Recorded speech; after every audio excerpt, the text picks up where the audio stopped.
So, welcome to Ken and Cheryl Live, Traveling with a Chair. And today, well, first of all, just so you know, this is Cheryl. And he's Ken. And today we're going to talk about 7 things we learned from our last cruise. In a longer journey than that, we'll talk more about it next week. To start with, though, we want to know where you're watching from. So, if you would, in the comments, put it where you're watching from. If you're on Facebook, please put your name in the comments too, so we can tell who it was that said hi and where you're from. And also, put any questions in the chat. Yeah, so we'll answer questions. We like to do what we can to share information that interests you. So just put your questions in the chat. Oh, and also we're live here from Ashburn, North Carolina, our home. This is our home office with our beach back screen, and we have Richard Pullen from Massachusetts. Hi, Ronald Pullen from Massachusetts. Nice to see you. Okay, so very well. The first, she's doing the computer stuff because I messed up my hand. Oh, and we have Ryan Walker from Pennsylvania. Nice to see you, Ryan. And back to our banners. Okay, remember, if you have a question, put it in the chat. And hopefully, if we don't know the answer, one of our other someone viewing can answer the question. So now, the first thing we're going to talk about is rules are for a reason. Okay, and this is interesting because you think we're talking about rules. We're talking about other people's rules, but we're talking about our rules. And what is our number one rule, Cheryl, for when we're traveling for a cruise? Is always arrive the night before the cruise to that cruise port. So this time we decided to bend our rule a little bit. And Cheryl doesn't fly well for long periods of time. So we thought from North Carolina to Seattle's 5.5 hours. It's 3 hours from Seattle up to Anchorage. So we thought we'll fly to Seattle and we'll spend the night in Seattle, and then we'll get up the next morning. There were lots of flights. So we'll get up the next morning and we'll go up to Anchorage. Shouldn't be a problem.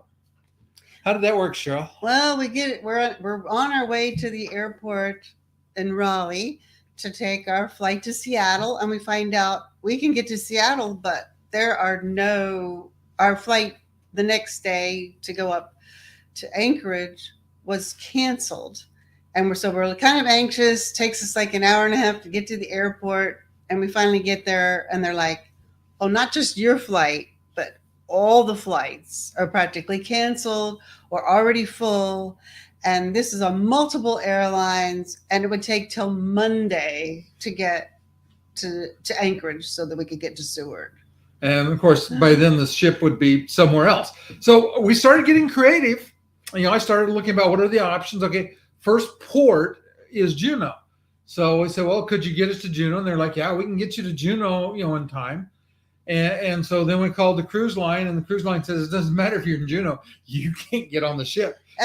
Evidently you can maybe miss a second port, but you can never miss the first port. That is where they check you in. They verify who you are. The home office is comfortable with your COVID test. I mean, they have to follow all their rules, the first port. So now knowing that now, we're like, wow. With the way flights have been canceled lately, I mean, hundreds of flights are canceled worldwide all the time.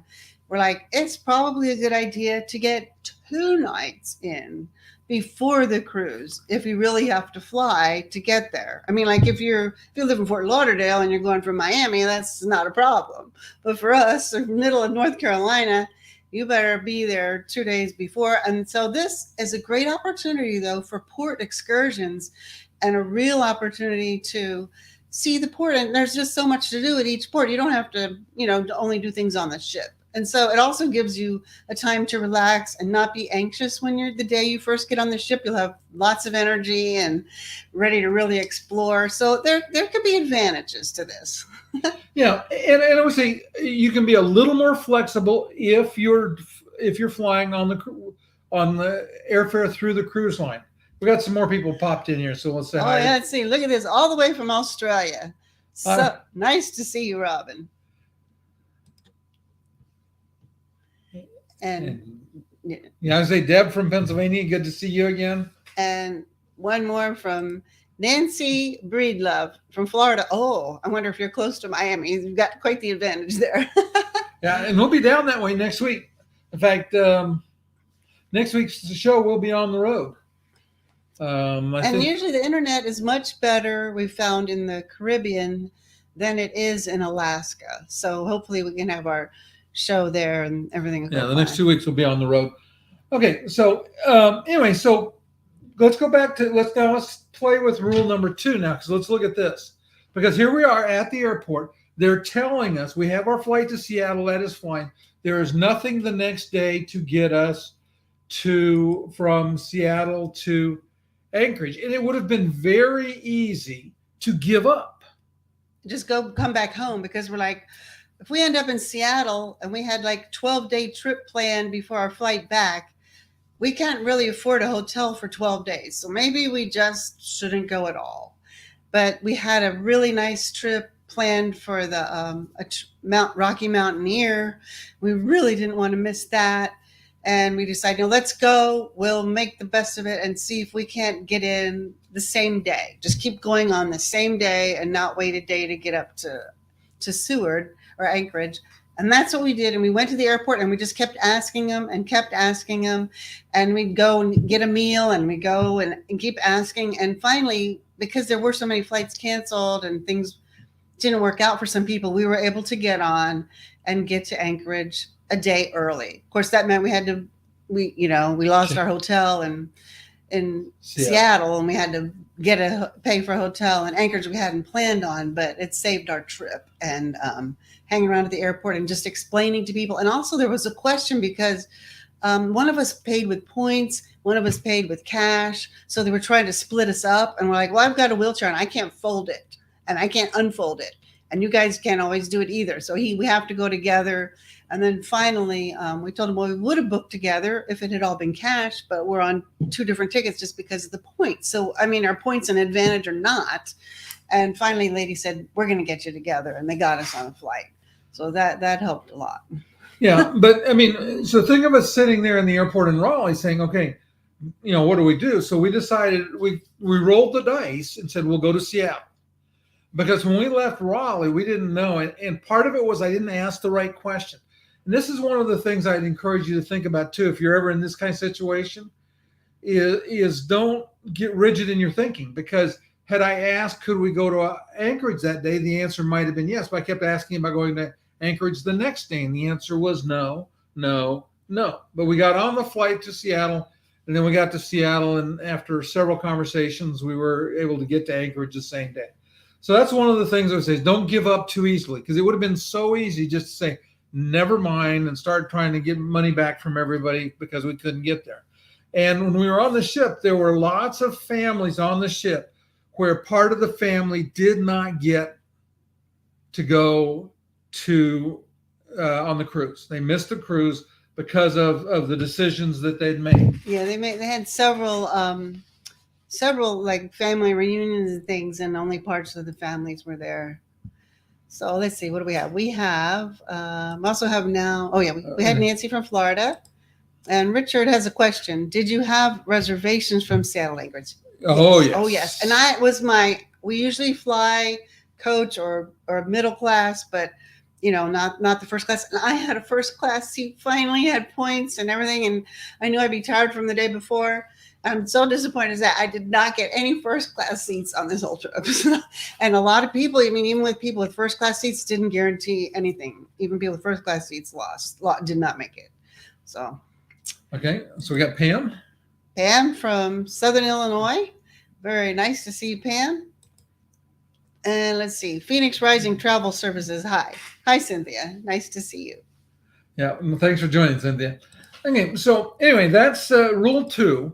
Or point number 2 is don't give up too easily. Okay. Number 3, it's okay to be afraid. And I'll let Cheryl tell you about this. Yeah, this ties into a blog I'll be posting pretty soon. But I am terrified of heights and elevators. Either way, I don't like them. I don't like glass elevators. I don't like closed elevators. I can get used to them because of all the traveling we're doing, but I'm really terrified of heights. But on this trip at Icy Strait Point, they have, I think it's about a 2,000 foot or maybe 20. 1,300. No, for the gondola, I think is 2,000 feet. Oh, It's higher than it's a Zip. lot higher than the zip line. So we took. He talked me into taking a gondola because to get to a zip line, we had to take a gondola up there. I think they have a car, but it's like such a hilly ride anyway. It wouldn't be any more comfortable in the car. And so we went up a gondola extremely high. It started out kind of slow. I had my eyes closed. And then we went up. It's like up a cliff there. I mean, it's really, really almost straight up. And it takes about 4 minutes for that last part. It slows down for handicapped people like me. It can even stop to help somebody. So it was, if you're really afraid, it was like the longest 4 minutes of my life, just about. But we finally make it up there. They slow it down. I get off. And in the confusion of being so afraid, I left our head cam on the gondola. Neither of us noticed it, so we weren't able to wear it on the ride down from the zip line. But now this is an interesting zip line because they can handle handicapped people there. And so they told me they would take me we had planned that they would take me in an ATV down from the gondola to the zip line. And mind you, this ride on ATV is scary, but the ATV was broken, so they took me. They had a guy that works there with a 4-wheel drive truck, and he came up and got me and took me down to the zip line, me and Ken. And it's funny, this is how steep these hills are. Another couple, a little bit younger than us, said they were going to walk down to the zip line to look it over, and the hill was so steep to walk down it. They said, never mind. They didn't even go to look at the zip line. So if we take the truck, we get down to the zip line, and I am terrified, but I'm like, I want to do this. I want to do this. The lady before us, right before we went, they have 6. There's 6 across that go at one time. You're like 3 feet apart from each other. There's 6 lines, and they release them all at once, and you all go. And the lady on the right side, right before us, was so scared. She was crying when they started, and she cried halfway down, I think, and then we couldn't hear her anymore. And I kept telling myself, okay, I do not want to not have fun.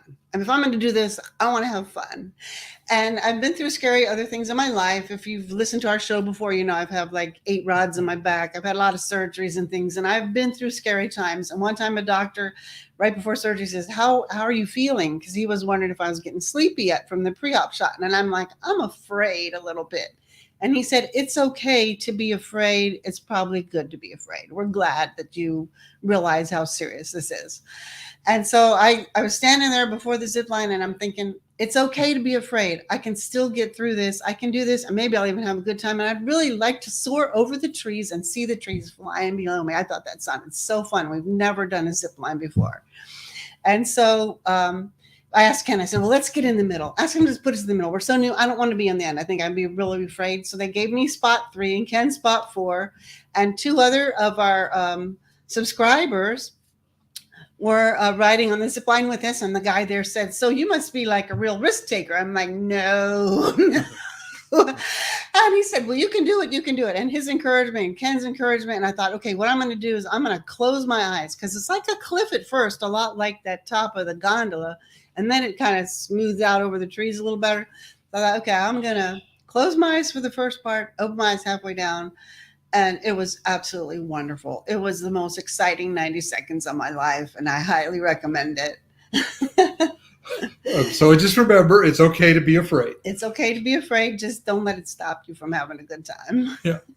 And Nancy, so if all of your excursions are sold out on Royal, yes, you feel free to book independently. All of the people that offer excursions in those areas understand when the ship leaves, and I always tell them I want to make sure I'm back by an hour before ship time. Because again, we're very conservative. We'll be there at the port the day early. That's now an absolute, not unbreakable rule.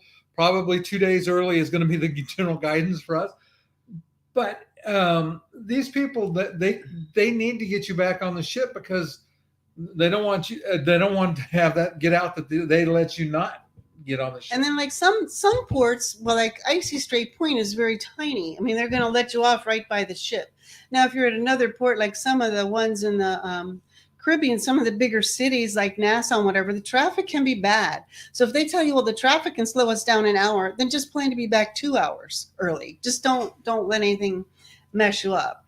And we've almost always booked off of the ship because needing an accessible travel, a lot of times they don't have it. If you look on the ship, they'll have accessible 1 out of 20 excursions, and they'll only have a few spaces.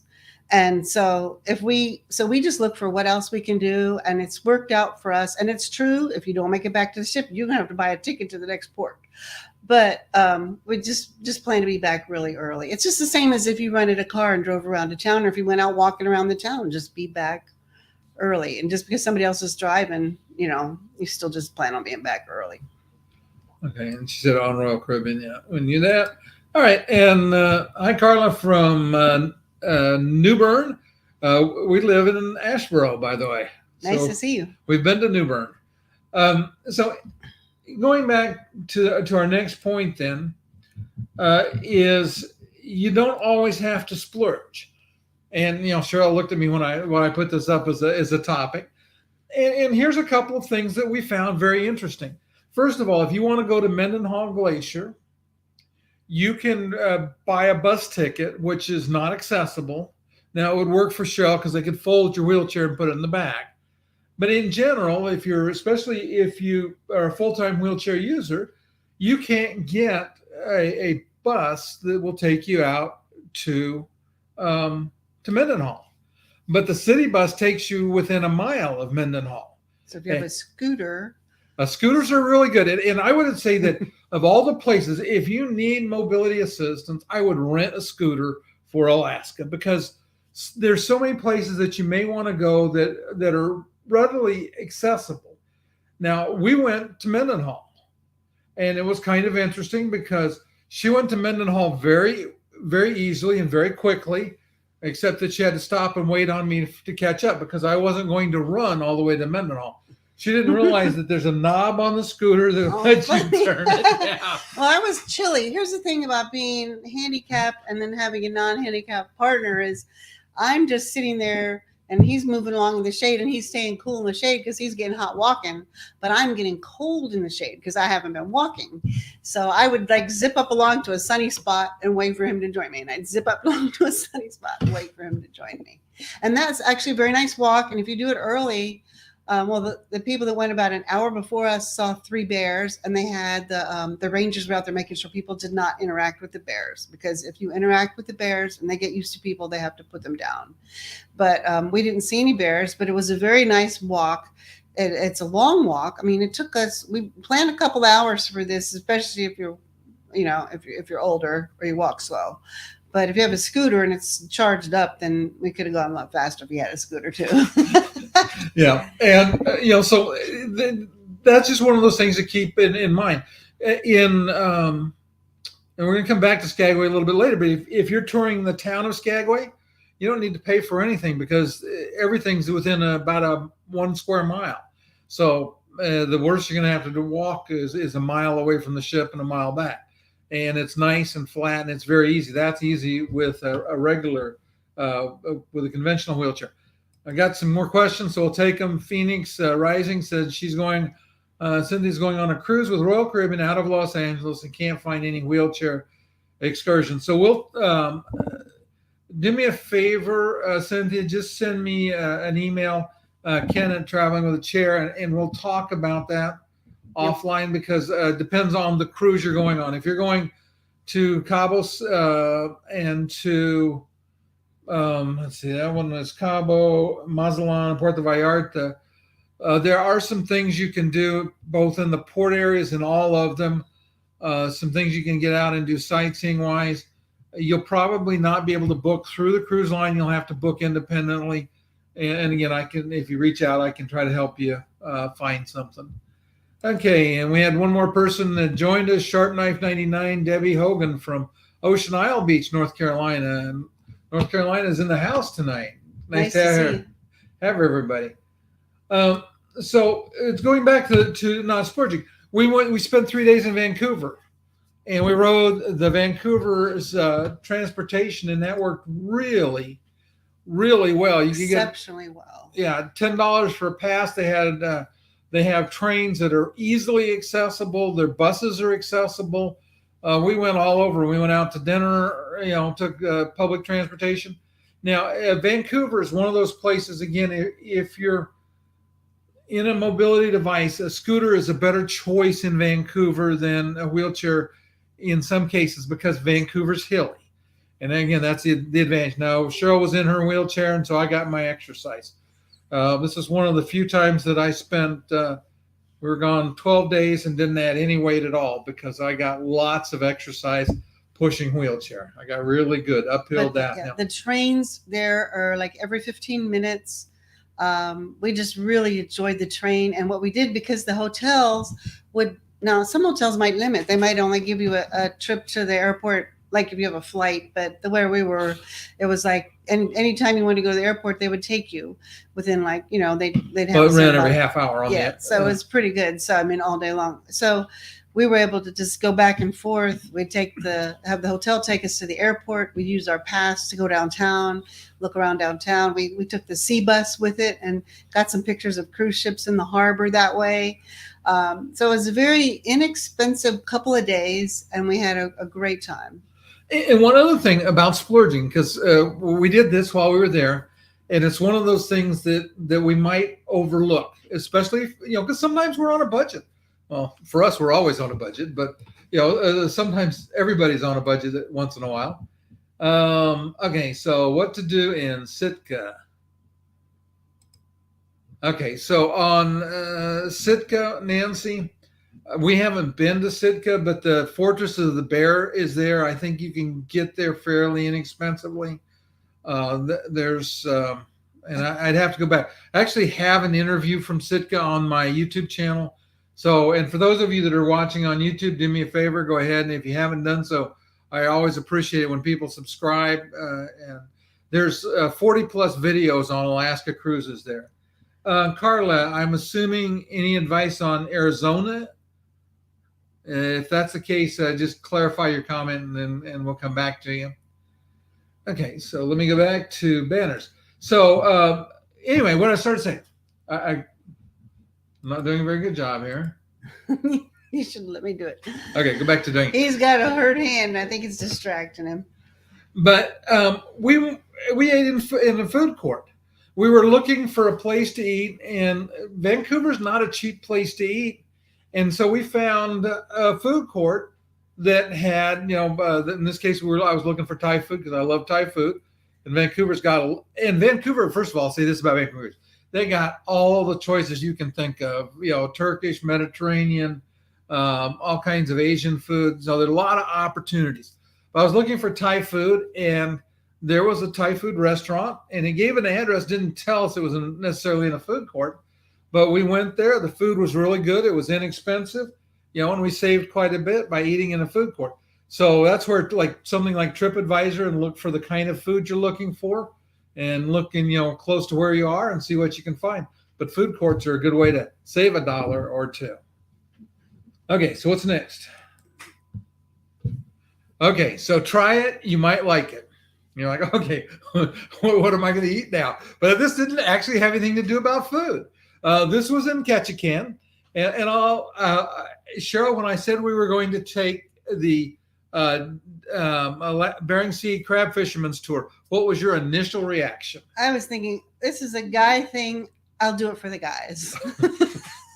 I really didn't think it would be enjoyable at all. I'm like, oh, fishing, sitting on a boat. I mean, I love boats. I love the water. I'm just not a fisherman, so it didn't sound appealing to me at all. Okay. I was wrong. I had a great time. I'd say why don't you tell them about the ship and then the boat, and I'll tell them about the other parts that I liked. Okay. So the ship, it docked right next to us. We were on Royal Caribbean's Radiance of the Seas, and it was docked right next to us. And this was for us a sponsored trip. They invited us to go because of what we do, and to highlight the accessibility of it. And I'll say this first and foremost, it was extremely accessible. There will be videos coming on all of these ports and all of the things we did. But this ship is the Aleutian Ballad. And for those of you that ever watched Deadliest Catch in season 2, that ship almost sank twice, plus they beat the bottom out of it. It had its share of challenges. One time it listed so bad. This is the one that got hit by a 60-foot rogue wave, rolled it over on its side. It wouldn't come back up. They finally decided, as much as in that part of the world you don't want it in the water, they went in the water because they were pretty sure the ship was going to go down. 2 days later, the Coast Guard called and said, "Hey, it's still floating on its side. Do you want her?" And so they went back out and they pumped out the crab tanks and got it back up, and everything was fine. But they had the captain that runs the tours had gotten to the point he was too old to play that game anymore. And so what he did was he took the ship and took it to a shipyard and had him create an amphitheater of seating around one side of it. They had the ladies on board oversaw the design and fixtures in the bathroom. The bathroom looks like your bathroom at home. The white ceramic throne and the regular cabinet, sink, everything. And you can get wheelchairs in the bathrooms. It was amazing and spotless. And they have 2 girls that work on the boat and they wanted to be comfortable. And I'm like, yay, this is just what that's just what women tourists want. Yeah. But anyway, so they took the boat out. We went out with the captain and some crewmen that had worked with him before, and they had a captain off of another ship. And so I'll let you. Oh, so it's very nice. We actually learned a lot and had a lot of fun. They go through like every half hour, they would do something different. They would show you how they like catch prawns. They had baskets for crabs. They had like a hook line that they sent out, and they showed why it didn't work now and explained that. But they also showed that this is the real equipment. It's very dangerous. They had like a railing. You stay behind when they're working it. And then they explained to you some of the mistakes they made when they were out fishing and they were in a hurry or tired and all of this. And so you get these real life stories from these guys. And these guys are like, we're not TV people. We're not. They had to kind of be trained to come out and tell their stories, and they do it very well. They put a lot of puns in it. They make it fun. They also make it touching when they talk about the things that went wrong and they lost friends. And it's just it turned out to be a wonderful day. And you get, as they pull these things up, you get to pass them around. So we're passing around crabs and we're passing around starfish and we're getting pictures with them and sea urchins. Yeah, everything. It was a lot of fun. And if you're hungry and you want crab, if crab isn't in season right now there, but they do fly it in for you and they have it hot and ready. And you cold and ready, but yeah. But whatever. I don't eat it that much, so I'm not into seafood that much. It was good. I Ken ate it. He liked it, and it's available. There is a charge for it, and they also have drinks there. And but then the most fun thing, I'll let you tell about the most fun thing with the birds. Okay, so in general, in most places in Alaska, it's illegal to feed eagles, but they have an arrangement with a tribe that owns the water for like 3,000 feet off of their shoreline all the way around the island. And so they help fund the tribe and do some things for the tribe. And then so they have the ability to feed eagles. And if you like bald eagles and you want to see them up close and personal, this was incredible. You got to see them doing acrobatics, and I mean, it was like a busy airport with all because they were just throwing bits of fish out, and they'd come in from several directions up over the top of the ship, and they'd come up and almost stop, and and it was incredible. You'll never get I won't say this. I can't say you'll never get, but it would be very unusual to get to a place where you can see that many eagles that close. I mean, we're talking about 3 feet from the rail of the boat. The boat's 2 stories. I was up on top. Cheryl was down below. We've got pictures and videos of eagles that will eventually start to show up in a lot of different places. Let me let's answer a couple of questions here. Are there any ports that are not scooter accessible? No. None of the places. Let me rephrase that. None of the main ports in Alaska are difficult in a scooter.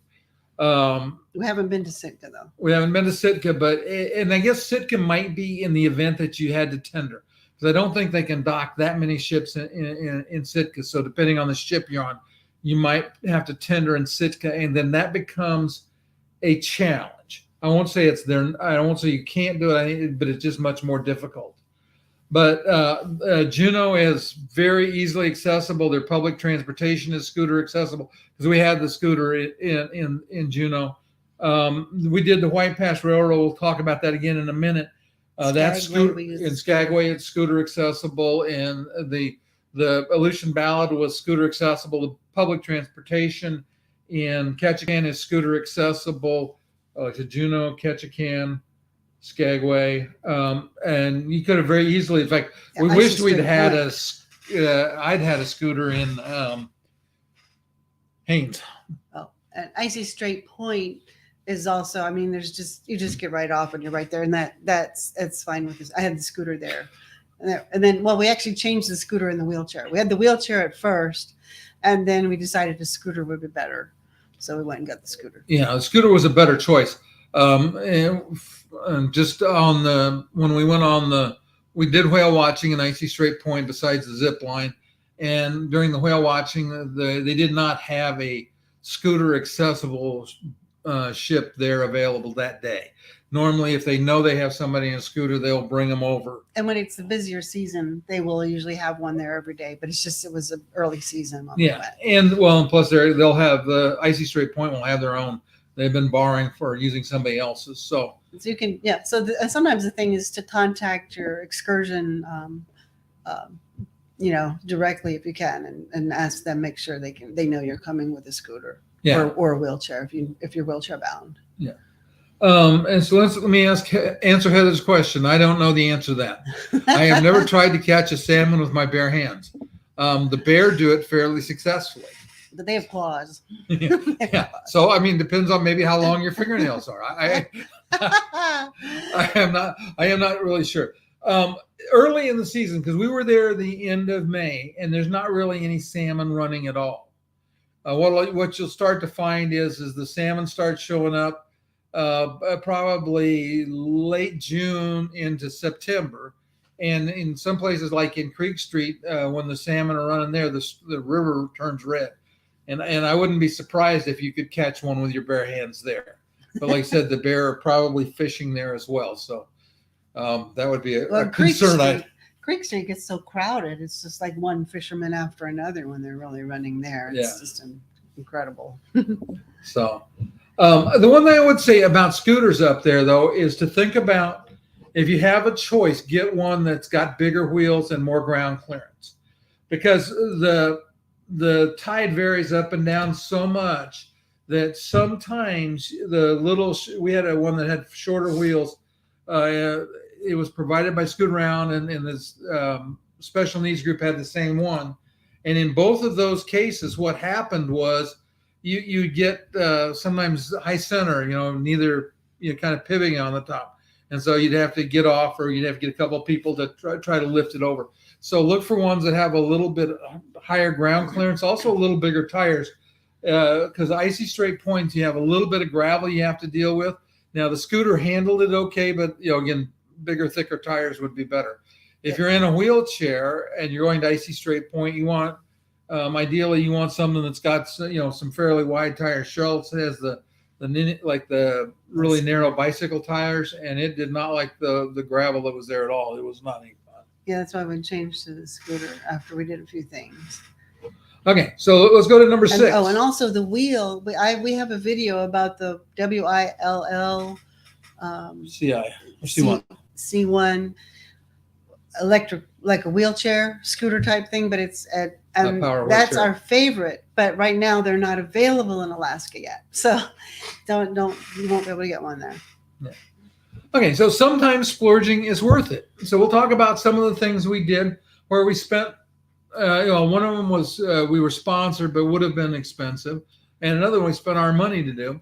The first one where we spent our money was we did the chef's table, and there has always been chef's table on pretty much all the cruise lines. And this time we decided, let's just go ahead and spend the money and try it. Oh, and they did, but they didn't have them during when COVID was when Yeah. they first started after COVID. They didn't have it for about, I don't know, just recently they started them again. So Yeah, and I want to say I was very impressed. We had a nice private dining room that was off by itself on the Radiance of the Seas on Royal Caribbean. They did a really nice job. It had your food and your wine, and everything was paired. The food was amazing. I think there was only like 12 to 16 people Yeah, there. It pretty was a very small group.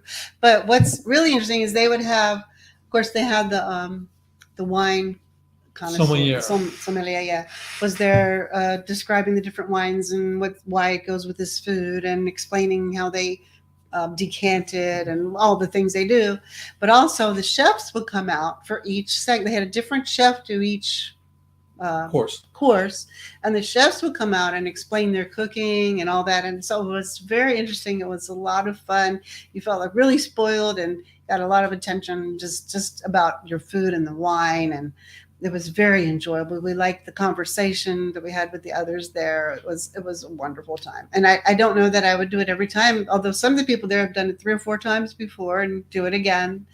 But because we're always looking for new excursions, and so we're kind of thrifty on the ship. But it's great. I think that you should try it because it might be something that you'll enjoy at least for once, and then if you really like it, then you'll know you want to do it the next time again. Yeah, I would say if you're a foodie, it is very much a foodie thing, and it's worth doing. I thought. Or if you're if you're really into wines, if you know a lot about wines, you'll really like it. Yeah. Yeah. So we're both. The other thing, in the past 2 trips before this, we'd been to Skagway. We'd always rented a car because for 3 people or 2 people, renting a car is fairly inexpensive, and we'd drive in up over White Pass into Carcross, and I love that journey, and I don't regret making those choices. But this time we did the White Pass Railroad, and I'm a train fan. You know, just to be honest, I love trains. But I thought that trip and the narrative and all they talked about and how they built and all the things were so worth it. It was just an incredible trip up and back down.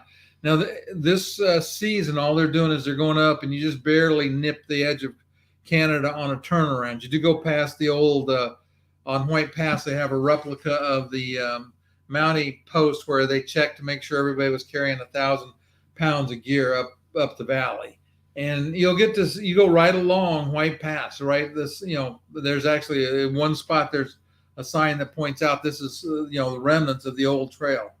And they also have the thing where you're only going to Canada like 5 minutes and back out, because they don't. If they go any farther, then you'd have to. That's just the only place the train can turn around up there. But if they went any farther, then you'd have to deal with whatever the COVID thing is and all that stuff for Canada right now. So they're just not doing that part of it on the train. But that's an example of an excursion I would splurge for. Depending on what else you really like.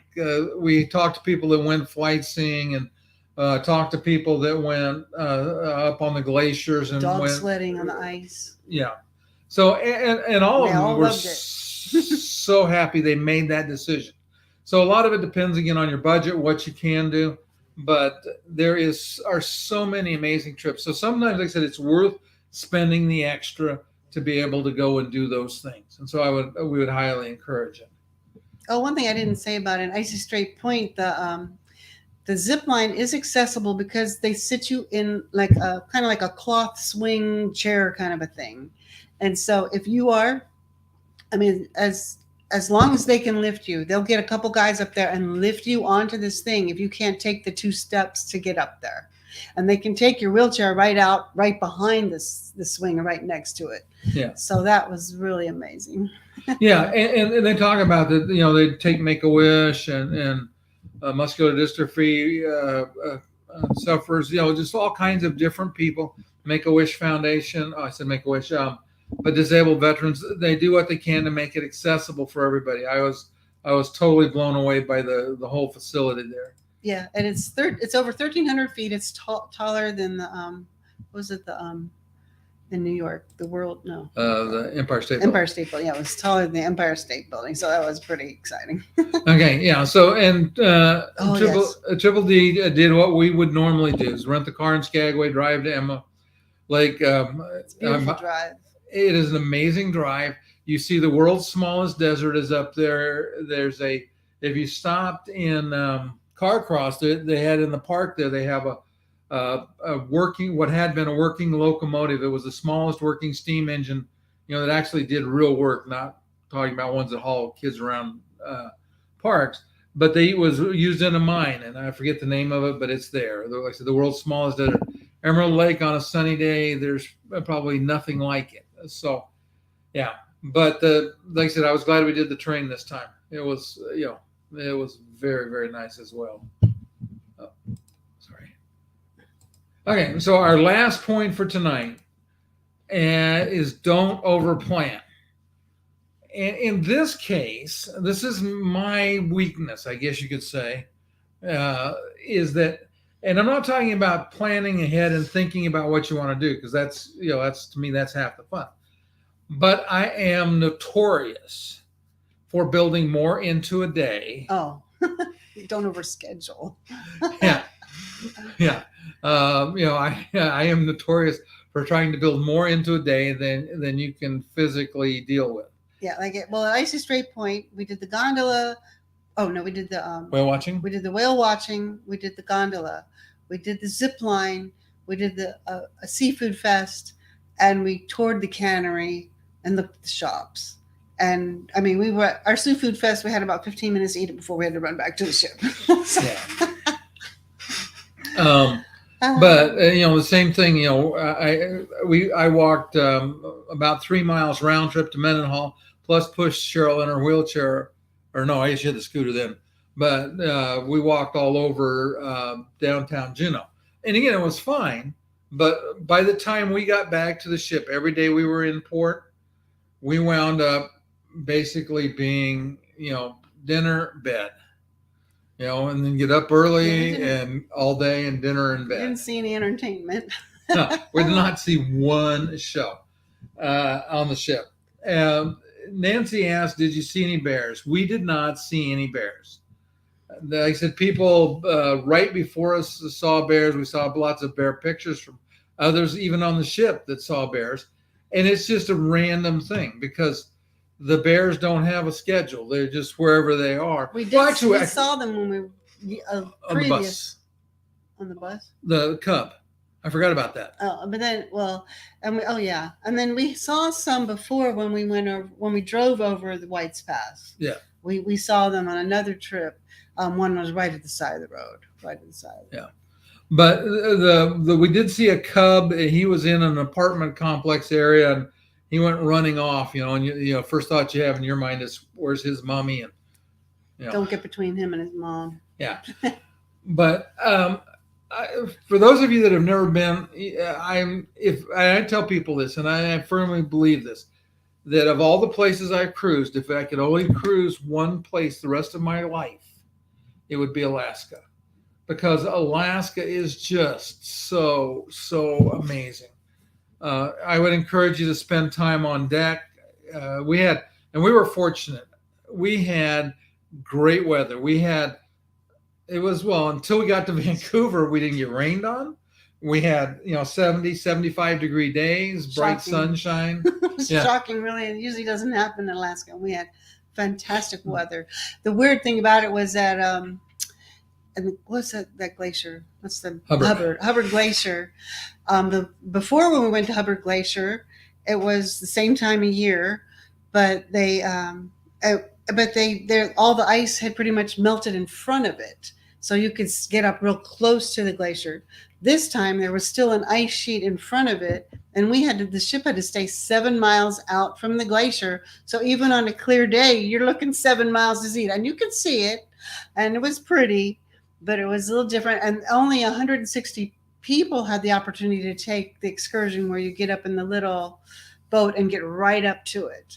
And so they really, really were amazed. We had seen it up close before when we went before, but it had been a cloudy day, but as they got Rainy. close, you could still see it. So we didn't get the overall impact of the size of it, but we did get the beauty of it. So you're always going to see something, I guess, when you're Alaskan. You never know how it's going to turn out.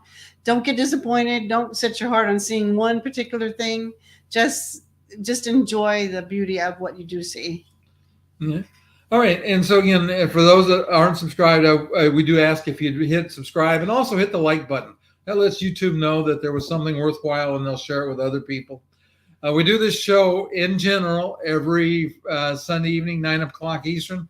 So we're going to talk about a little more about Vancouver because we did some cool things in Vancouver. Then we're going to talk about the Rocky Mountaineer because that was, again, I'm a train fan, but that was an incredible trip from Vancouver over to Banff. We'll probably talk about Banff too because we spent we spent one night. And again, it's one of those things we should have allowed a little more time because we got to see half of what we could have seen probably or less. Two nights in Banff. Yeah, stayed 2 nights, but we only had one. Another night would have been better. Yeah. Okay, so we got a couple comments here. Oh, Sally, let's see. Sally Duguay said, "Thank you so much. Glad you enjoyed it." Okay, so Cynthia, when would be the best time to travel to Alaska? Depends what you want to do. Yeah, I was gonna say that's a piece of it. We've had this weekend, Memorial Day weekend. We've been 3 times and had great weather in general all 3 times. But the salmon aren't running. You're not seeing the bears feeding on salmon along the rivers. So the halibut fishing isn't great yet. Yeah. So the mosquitoes aren't out yet. Yeah. By the way, if any of you didn't know, the state bird in Alaska is the mosquito. They've been known to carry off small kids. Well, that might be a little bit of an exaggeration. Yeah. And then it depends on your budget. And also, like, you can't go the early or late season if you have children in school. So there's a lot of factors to be considered and figure out, if you have a real fisherman, then you might want to find out when do the halibut run, So I think that it's like almost any other. Well, it's probably something you need to do a little more research on than in the Caribbean ports. The Caribbean ports do almost everything all the time.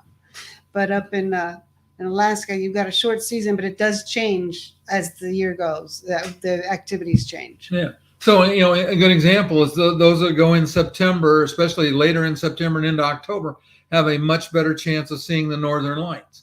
Those that go in April have a much better chance because the night's longer, the day's shorter.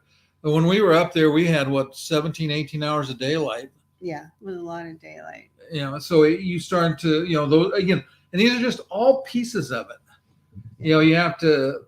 Yeah, and the northern lights are really wintertime. But now that they have the later cruises, it's possible you might see something. But it's really a winter. They said that's the most negative thing people say about Alaska who travel there is they didn't see the northern lights. That's because you have to be there when it's really cold. Yeah. Oh, so you were in Skagway about the same time we were. Memorial Day, like I said, it was great. I'm sure Seattle had weather a lot like Vancouver. We got off the ship and it rained on us and rained. It's about 2.5 blocks from the cruise terminal to where we picked up the train that went out to where our hotel was. And it was drizzling and it was not as pleasant as it could be. One of the things, and I'll mention this too, just to keep it in mind for everybody, is carry emergency ponchos with you. You can get them really inexpensively. And a lot of times they're easier than carrying rain gear because the days that were hot and sunny, you didn't want to have anything to carry you didn't need. But I would suggest that you can put those in your purse or in your backpack or whatever you're carrying very easily. And then if it does start to rain, you've got something to cover up yourself. And for us, the biggest thing we have to worry about covering is camera gear. But also, like, if you're in a wheelchair, you have to think people who are standing, it's mostly their head and their shoulders. But when you're in a wheelchair, your legs can get totally drenched by the time you get somewhere. And then you're going to be cold in the air conditioning. So for me, I love that throw on poncho, just throw it on there. And I also wore my I have to put my Skechers shoes on our website, but I have some Skechers boots that are waterproof, and everybody was in love with my boots when I was up there. And they were perfect because I never knew, when I was going to get in a puddle or in the rain. Yeah. Anyway, we appreciate everybody being here today. You took time out of your night to spend some time with us. We love it when you get value. That's our goal, is to always to share things that will be beneficial and helpful. Everybody, if you haven't been to Alaska this season and you're going, have a great trip. Just enjoy it. Like I said, well, I'll put it in perspective. Coming back, just a quick count of pictures. Okay, so Rhonda said she was disappointed in Prince's knowledge of wheelchair and scooter excursions and scoot around service. Now that's unusual. We've always had great service from Scoot Around. We had great service when we used a scooter from Special Needs Group as well. Rhonda, why don't you reach out to me again? It's Ken at here. Let's see. Actually, I think I posted here. Didn't finish typing Ken at Traveling. Oh. It's Ken at Traveling with a Chair. And let me see if I can find out from you, Rhonda, what happened. And then I know some people, so let me see if I can find. Didn't type it. Oh, she's working on it.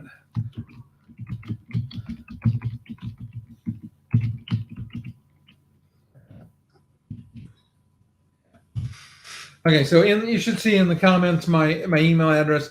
Feel free to email me at any time. I'm always glad to try to answer questions, do what I can to help people. I want you to have great trips. I wanted to make one comment. It's true. The cruise lines, a lot of times they do not have a lot of wheelchair excursions. They don't know what's out there. That's why we do the research. That's why we go try it. That's why we make videos. And TripAdvisor can sometimes help you find an excursion. That's what we've used a lot of times. Or you can just, and so look up, and also here's the other thing that I've mentioned to people, just do like accessible just Google accessible excursions wherever you're going, whatever they like, accessible excursions Barbados or accessible excursions, and don't take it if the first reply you see or the first thing you see on Google pops up that somebody's commenting there aren't any. Don't give up. Keep looking, keep asking, and you probably will find something. People have wheelchairs all over the world. People get around all over the world, and people are businesses are realizing that, and people are reaching out to fill this need. So just keep searching. And I would check with the Visitors Bureau, because it's interesting. We interviewed a couple of visitors bureaus before our cruise, and some of them didn't have any, and now they have stuff. For those that don't know, I'm building a directory of accessible excursions and accessible hotels and restaurants, and trying to put together a resource that's easily found, so that all of us that are traveling need answers, and it needs to be easy. The reason I do what I do is our first cruise, the Cheryl took her wheelchair. We were trying to find answers and couldn't. So we started figuring out, okay, we'll do it. Yeah. And it's fun for us to do it. And I still have some mobility. So if we think something's fully accessible and it's not, I can still enjoy it, but then I can warn others about what is and what isn't. Yeah. So we try to give you the honest, and we try to show with videos what things are like, so you understand and you can look at, say, this will work for me, this won't work for me. Yeah, everybody has different needs, so we try to make you see for yourself. Okay. Yeah. All right. Well, say good night to everybody, and again, thanks for being with us. Thanks. Bye.